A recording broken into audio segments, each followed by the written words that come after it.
Bonjour ma reine et bienvenue sur Les Belles d'Ébène.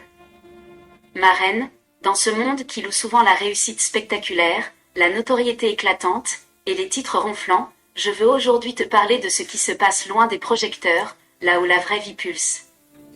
Je vais te raconter l'histoire de deux femmes noires, des femmes vraies, blessées, fortes, qui ne se sont jamais vues comme des héroïnes.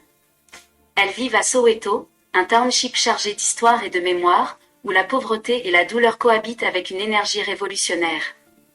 Là, ces deux femmes, à travers leur rencontre, leur sororité, vont redéfinir la puissance.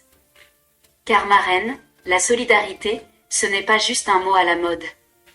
C'est une résistance, un refuge, une force qui t'élève au-delà de ce que tu pensais possible. Histoire, les gardiennes de Soweto. Nom Vulan Kosi a 53 ans. C'est une femme que tout le quartier connaît et respecte. Infirmière dévouée dans une clinique modeste, elle soigne les blessures visibles et invisibles de sa communauté. Elle a soigné des mères accouchant dans des conditions difficiles, elle a rassuré des enfants orphelins, elle a essuyé des larmes et partagé des rires. Son nom signifie « la femme qui élève » et elle porte ce rôle avec dignité et humilité. Mais derrière ce visage doux se cache une fatigue immense. Ses enfants ont grandi et quitté la maison. Le poids des années pèse sur ses épaules. Elle s'inquiète pour sa santé, pour l'avenir de la clinique sous-financée, pour la violence qui gagne du terrain dans les rues la nuit. Elle ne se plaint jamais, car elle est Umamawetu, la mère de tous. Un jour d'automne, alors que les feuilles sèches volent dans les ruelles poussiéreuses, elle croise Lebo Maseko.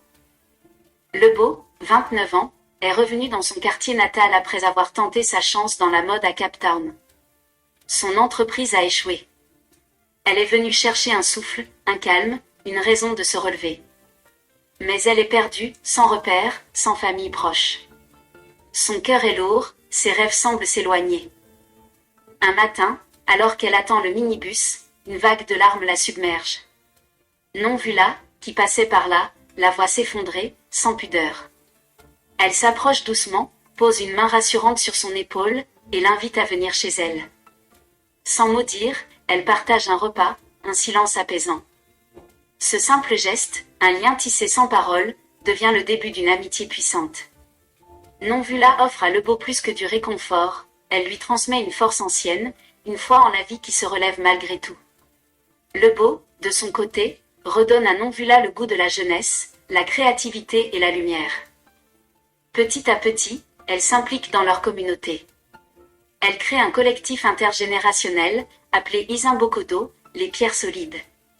Ce collectif est un refuge pour les femmes du township, elles organisent des cercles de parole où chaque femme peut dire ses douleurs sans peur d'être jugée. Elles mettent en place des ateliers d'artisanat, valorisant les talents locaux. Elles organisent des formations pour apprendre à gérer des petits commerces et à accéder à des droits trop souvent ignorés. Izimbokodo grandit. En 6 mois, plus de 80 femmes rejoignent le mouvement. Certaines viennent pour un simple sourire, d'autres pour trouver un moyen de nourrir leurs enfants. Mais toutes repartent plus fortes. Parce qu'elles savent qu'elles ne sont plus seules.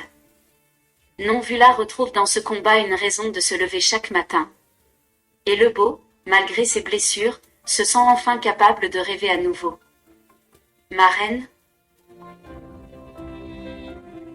si je te raconte cette histoire aujourd'hui, c'est pour que tu saches que ta puissance ne se mesure pas à ta visibilité. Tu n'as pas besoin d'avoir un titre, une position officielle, ou d'être dans la lumière pour changer des vies.